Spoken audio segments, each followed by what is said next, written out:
By the way, Happy New Year po, ano? Medyo matagal po tayong hindi nag-upload ng mga updates with regards sa Canada dahil nagpahinga din naman po ako sa loob ng holiday season at ang in-upload nga po natin ay yung travel natin dito sa British Columbia.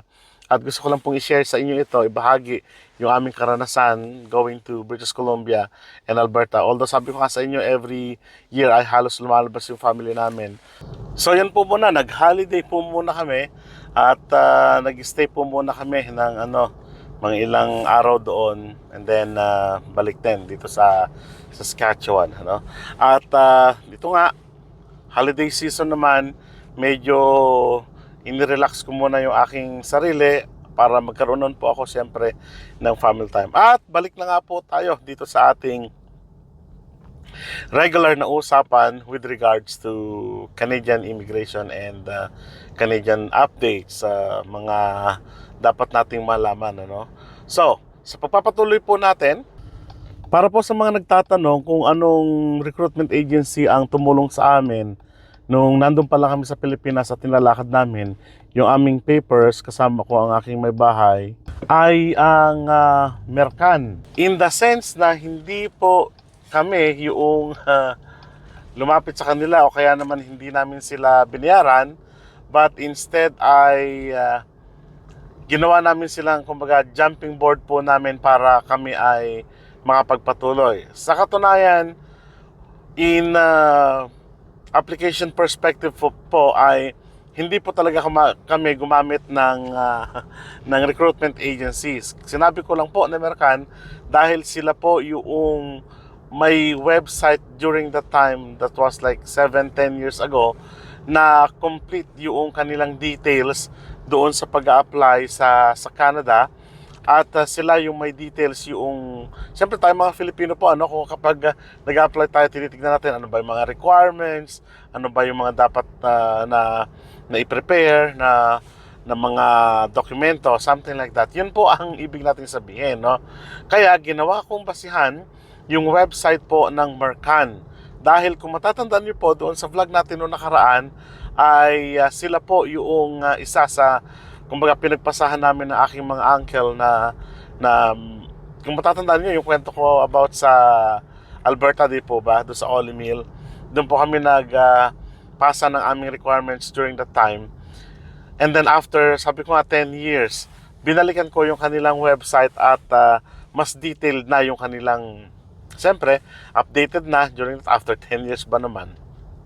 Mas detailed na yung kanilang kumbaga system, yung kanilang program sa pag-apply sa iba't ibang bansa. At ang naka-highlight during that time na pinagtitignan namin ng aking may bahay ay yung ang how to work in Canada. Yun po yung kanilang nasa headline during that time. So, sa makatuwid, ginawa kong kumbaga research jumping board ang Mercan sa fill in ng mga kumbaga ng mga documents and everything. So, ang ginawa ko po noon sa Mercan ay every time na mag-fill in po ako, gagawa po kami ng documents namin.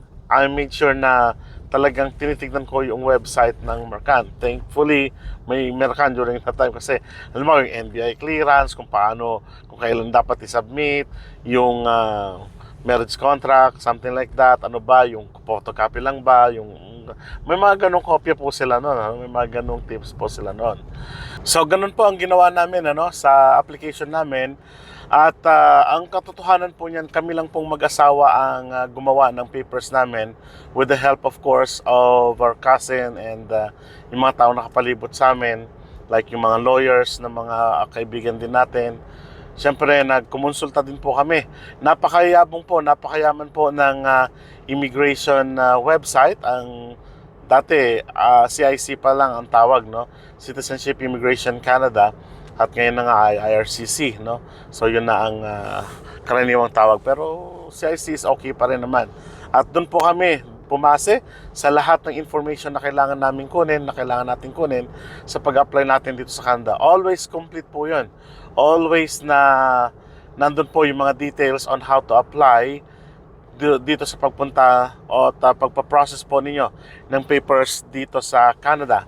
At palagi po na kami ay siyempre nagbabasa sa mga iba't ibang forum din kung paano ang gagawin, kung paano ang pagsasubmit, and so on and so forth. So talagang self-made po yung application namin sa pagpunta dito sa Canada. Pero syempre, malaking tulong po talaga na tinitingnan din natin yung mga immigration websites and of course, yung mga recruitment agencies kasi may mga tips din po sila doon. At katulad nga ng binanggit ko sa inyo, ang ginawa ko namang jumping board o basihan sa aming application is the Mercan during that time. So, nire-recommend ako ba na ganito na lang ang gawin niyo? Not really.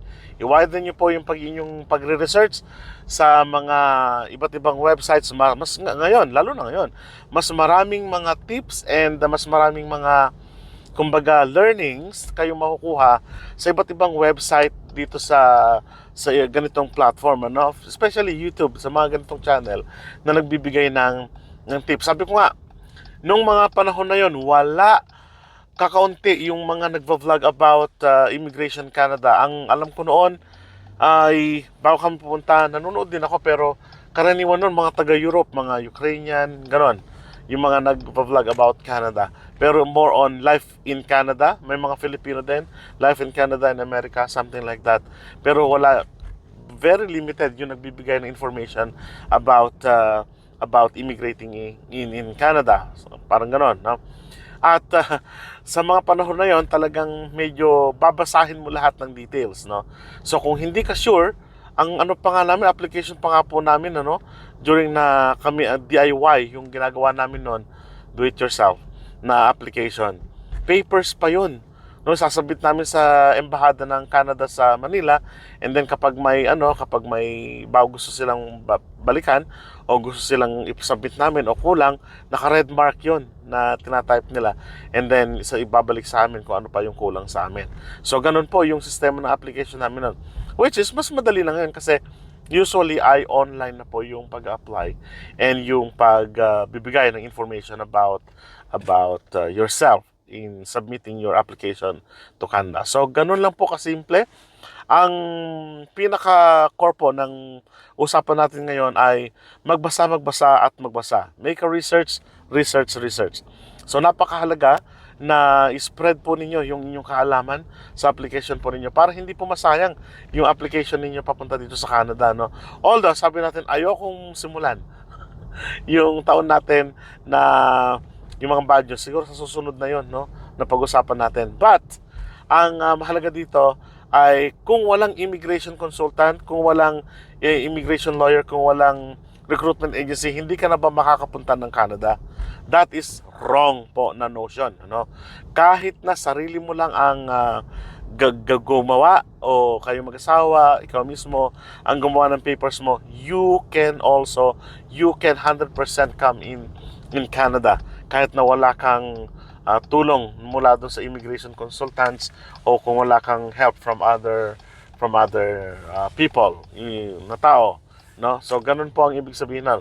Hindi po yun ang end ng inyong application kung wala kayong recruitment agencies, wala kayong lawyer, something like that. Hindi po ganun, no? Kahit na sarili po ninyo ang gumawa nun, makakapunta po kayo dito sa Canada kahit na wala pong ibang tulong. So, pakatatandaan po ninyo that ang pagpunta po dito sa Canada, hindi kinakailangan na magbayad kayo ng malaki. Tandaan niyo po yan, ano? Para po sa mga kababayan natin ang tatanong kung kailangan nyo ba ng ibang tao to come here, ulitin ko po, hindi nyo po kailangan. Kung alam po ninyo yung pasikot-sikot ng papers, gawin po ninyo. Pero kung hindi nyo po alam, talagang zero knowledge kayo about this at kailangan nyo po talaga ng tulong sa tingin po ninyo, you can ask for help or for guidance from other people. Hindi nyo kailangang magbayad ng malaki para makarating po ng Canada. Kami po dito, pinsan ko, yung may bahay ko, sasabihin ko sa may bahay ko, i-type mo ito and then i-enter ko naman. So ganun po yung aming naging usapan during the time. Nagtatrabaho siya, then siya po ang nagtatype doon sa laptop namin. And then ako naman po sa gabi, i-scrutinize ko naman po yun. Titignan ko pong mabuti yun. And then, ayun. Awa po ng Diyos, nakarating naman po ng Canada without the immigration consultant, immigration lawyer, and without the immigration recruitment agencies. So maraming salamat po at kita-kita po tayo sa mga susunod na vlog. Hanggang sa muli po, paalam.